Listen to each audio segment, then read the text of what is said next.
आज ही Doubtnut app download करें। Doubtnut पर होगा अब आपके सभी मैथ्स, केमिस्ट्री, फिजिक्स और बायोलॉजी डाउट्स का सफाया। बस अपने क्वेश्चन की फोटो खींचो, उसे क्रॉप करो और तुरंत वीडियो सोल्यूशन पाओ। Download now. सवाल यहाँ पे कह रहा है which is connected to asexual reproduction, यानी कि नीचे जो हमें ऑप्शंस दे रखे हैं उनमें से कौन सी चीज़ हमारी ए सेक्शुअल रिप्रोडक्शन से कनेक्टेड है उसके बारे में बात करनी है। सबसे पहले देखिए इस टर्म को समझते हैं जो कि दी हुई है हमें ए सेक्शुअल रिप्रोडक्शन। देखिए अगर मैं बात करूँ सबसे पहले रिप्रोडक्शन टर्म की, तो रिप्रोडक्शन क्या होता है, ये बेसिकली हमारा एक बायोलॉजिकल प्रोसेस होता है जिसके थ्रू हमारे जो ऑर्गेनिजम्स हैं वो अपनी पॉपुलेशन को आगे बढ़ाते हैं, अपनी जनरेशन को आगे बढ़ाते हैं ऑफस्प्रिंग्स को जन्म देके। ठीक है, बायोलॉजिकल प्रोसेस बोल रहा हूँ, यानी कि लिविंग ऑर्गेनिजम्स के अंदर देखने को मिलेगा। तो देखिए ये हमारा क्या होता है, दो टाइप का होता है, एक होता है सेक्सुअल टाइप का और एक होता है ए सेक्सुअल टाइप का। देखिए ए सेक्सुअल टाइप के अंदर क्या होता है, हमारा जो सिंगल पेरेंट होता है यूजुअली वही इन्वॉल्व रहता है किस चीज़ के लिए, हमारे ऑफस्प्रिंग को जन्म देने के लिए। लेकिन अगर मैं बात करूं सेक्सुअल रिप्रोडक्शन की, तो इसके अंदर हमारे दो पेरेंट इन्वॉल्व रहते हैं हमारे एक सिंगल ऑफस्प्रिंग को जन्म देने के लिए। ये डिफरेंस हो गया हमारी दोनों टाइप की रिप्रोडक्शन के बीच में। अब जरा देख लेते हैं कौन कौन सा स्ट्रक्चर हमारा एसेक्सुअल होता है। देखिए सबसे पहले बात कर लेता हूँ जेनाइटिलिया के बारे में। देखिए अगर मैं जेनाइटिलिया के बारे में बात कर रहा हूँ तो ये बेसिकली क्या होते हैं, ये होते हैं हमारे रिप्रोडक्टिव स्ट्रक्चर्स। ठीक है, ये रिप्रोडक्टिव स्ट्रक्चर्स होते हैं जो हमारे ऑर्गेनिज्म को मदद करते हैं रिप्रोड्यूस करने के लिए। ठीक है, अब देखिए ये भी दो प्रकार के होते हैं, एक होते हैं ये इंटरनल और एक होते हैं एक्सटर्नल।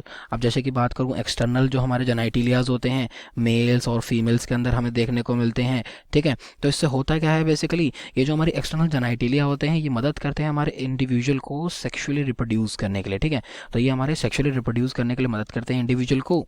ठीक है, तो यानी कि ये एसेक्सुअल रिप्रोडक्शन का पार्ट नहीं होता, ये तो सेक्सुअल का होते हैं। ठीक है, अब जरा बात कर लेता हूँ गोनैड्स के बारे में। देखिए यहाँ पे आर नहीं आएगा, ये हमारे गोनैड्स होते हैं। देखिए गोनैड्स के बारे में बात करूँ तो ये हमारे ऐसे स्ट्रक्चर्स होते हैं जो हमारे क्या बनाते हैं, जो हमारे गैमीट्स को बनाते हैं। ठीक है, अगर ये हमारे गोनैड्स मेल के अंदर प्रेजेंट है तो ये मेल गैमीट बनाएंगे, और अगर फीमेल गोनैड्स की बात करूँ तो ये फीमेल गैमीट बनाएंगे। अब देखिए जो गैमीट्स होते हैं वो क्या मदद करते हैं, वो हमारे इंडिविजुअल को मदद करते हैं सेक्सुअली रिप्रोड्यूस करने में। ठीक है, क्यों, देखिए सेक्सुअल रिप्रोडक्शन के अंदर होता क्या है, हमारे जो गैमीट्स हैं उनकी फ्यूजन देखने को मिलती है, तब जाके हमारा जाइगोट बनता है जो कि ऑफस्प्रिंग में तब्दील हो जाता है। ठीक है, यानी कि गैमीट्स की फॉर्मेशन काफ़ी ज़्यादा ज़रूरी होती है और गैमीट्स को बनाने के लिए गोनैड्स रिस्पॉन्सिबल है। इसका मतलब ये भी सेक्सुअल रिप्रोडक्शन का पार्ट है। बात करता हूँ गैमिट्स की, जैसे कि नीचे ही बात करी, ये रहे हमारे गैमिट्स। बेसिकली हमारे हैप्लॉइड स्ट्रक्चर होते हैं जो हमारे सेक्सुअल रिप्रोडक्शन के अंदर एक काफ़ी ज़्यादा महत्वपूर्ण रोल प्ले करते हैं। ठीक है, क्योंकि इनकी फ्यूजन के बाद ही जाइगोट बनेगा जो कि ऑफस्प्रिंग में डेवलप करता है। देखिए जो मेरा करेक्ट आंसर है यहाँ पे दिए गए सवाल के लिए वो जाता है हमारा जेम्यूल्स। देखिए जेम्यूल्स हमारा करेक्ट आंसर क्यों जाता है, ए सेक्शुअल रिप्रोडक्शन का बात की गई थी, तो हमारे जो जेम्यूल्स होते हैं ये हमारे प्रेजेंट होते हैं किसके अंदर, फाइलम पॉरीफेरा के जो ऑर्गेनिजम्स होते हैं जैसे कि स्पॉन्जेस। ठीक है, तो फाइलम पॉरीफेरा होता है हमारा, क्लासीफाई करते हैं हम, तो उसमें फाइलम पॉरीफेरा जो है उसके अंदर जो टिपिकल ऑर्गेनिज्म है वो स्पॉन्जेस होती हैं। तो स्पॉन्जेस के अंदर हमें गैम्यूल्स देखने को मिलते हैं जो कि इनको मदद करते हैं एसेक्सुअली प्रोड्यूस करने के लिए।